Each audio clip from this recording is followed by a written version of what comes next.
ہمیں نا اللہ سبحانہ و تعالیٰ کی جو کریشن ہے اس پہ ہمیشہ غور کرنا چاہیے۔ اب جب بھی ہم اپنے گھر سے نکلیں تو جب ہم درختوں کو دیکھتے ہیں، جب پہاڑوں کو دیکھتے ہیں، آسمان کو دیکھتے ہیں،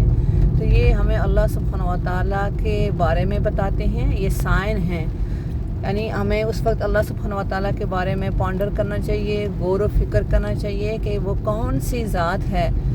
ایسی بیوٹیفل، ایسے جس کے پاس اتنی سوورنٹی ہے، پاور ہے، جس نے اس پورے نظام کو ایک اتنا سسٹمیٹک طریقے سے کنٹرول میں رکھا ہوا ہے۔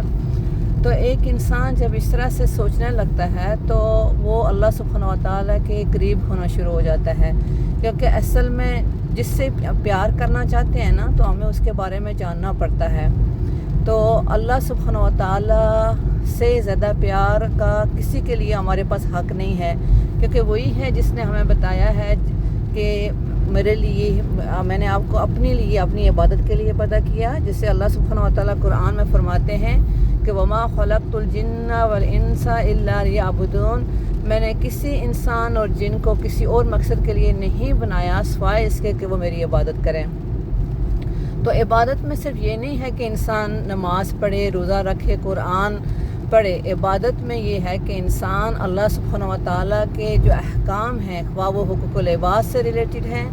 خواہ وہ حقوق اللہ سے ریلیٹڈ ہیں، ان کو بجا لائے اپنی زندگی میں، کیونکہ یہ زندگی جو ہے نا یہ بہت عارضی ہے۔ اب جیسے دیکھنے میں کتنی چمکدار نظر آ رہی ہے، انسان جب دنیا میں ہوتا ہے، جب چل رہا ہوتا ہے تو وہ یہ سوچتا ہے کہ بس دنیا جو ہے، بس میں یہی سب کچھ ہے، لیکن اصل میں یہ عارضی ٹھکانہ ہے، اور ہمیں ہر وقت اللہ سبحانہ و تعالیٰ کے احکام کو اپنے یعنی زندگی میں بجا لانا چاہیے، اور اسپیشلی حقوق العباد کا بہت زیادہ خیال رکھنا چاہیے، کیونکہ انسان جتنے بھی سجدے کر لے، اگر اس سے حقوق العباد کے بارے میں کوتاہی ہو رہی ہے تو اللہ سبحانہ و تعالیٰ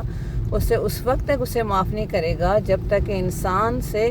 خود جو دوسرا انسان ہے وہ معافی نہ مانگ لے۔ تو اس لیے اسے یہ پتہ چلا کہ ہمیں ہمیشہ یہ دیکھنا چاہیے کہ کس کے ساتھ بیٹھ رہے ہیں، کس کے ساتھ اٹھ رہے ہیں، کون ہے جس کا ہمارے اوپر یعنی جس کے اوپر لائبلٹیز ہے، جس سے ہم نے حقوق العباد کے لحاظ سے کوشچن ہونے والا ہے۔ اگر قرآن کو دیکھیں تو اللہ سبحانہ و تعالیٰ قرآن میں یہ فرماتے ہیں کہ انسان سے جہاں پہ وہ اٹھتا ہے، بیٹھتا ہے، چلتا ہے، موو آن ہوتا ہے، یا اس کے ریلیٹیو ہیں، یعنی ہر ایک کے بارے میں اس سے سوال ہوگا۔ یہ نہیں صرف کہ صرف اپنے جو قریبی رشتہ دار ہیں یا دور کے رشتہ دار یا صرف نیبر ہیں انہیں کا سوال ہوگا، بلکہ جہاں پہ بھی ہم موو آن ہو رہے ہیں، جس جگہ سے بھی گزر رہے ہیں، جہاں پہ بھی کسی انسان کے ساتھ ہماری جو بات چیت ہوتی ہے تو اس کے بارے میں ہم سے پوچھا جائے گا۔ تو اس لیے اس عارضی زندگی میں جتنا ہو سکتا ہے حقوق العباد کا خیال رکھیں، اپنے انداز سے دوسروں کے چہروں پہ مسکراہٹ لے کے آئیں۔ یہ کرنے میں شاید مشکل لگتا ہو، لیکن جب انسان اللہ کی رضا کے لیے کام کرنا شروع کرتا ہے تو وہ ہر مشکل کام کو آسان سمجھنا شروع کر دیتا ہے، کیونکہ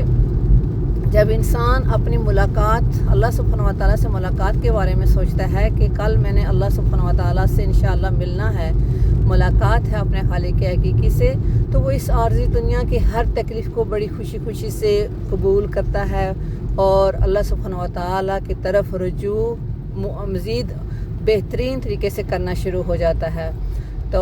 کنکلوژن یہی ہے کہ جب ہم باہر نکلیں، ایون کہ ہم گھر سے باہر نکلیں، اپنا ایک قدم یہ باہر رکھیں، جو بھی چیز نظر آتی ہے ہمیں اس پہ غور و فکر کرنا چاہیے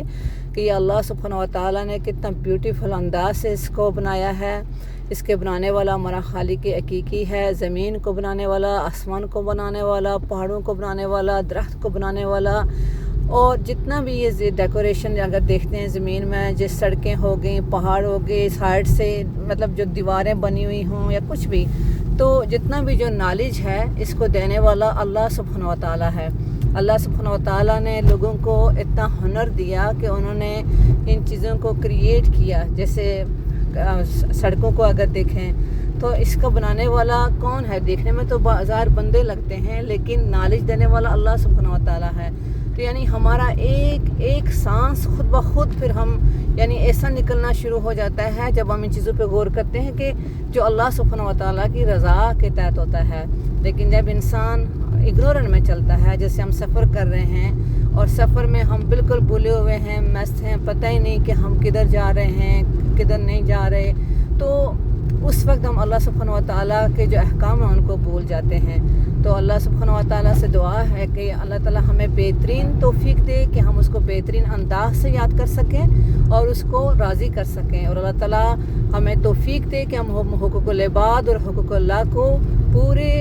بہترین طریقے سے، جس سے اللہ سبحانہ و تعالیٰ اور اس کے رسول کا حکم ہے، اس طرح سے اپنی زندگی میں بجا لا سکیں۔ آمین ثم آمین۔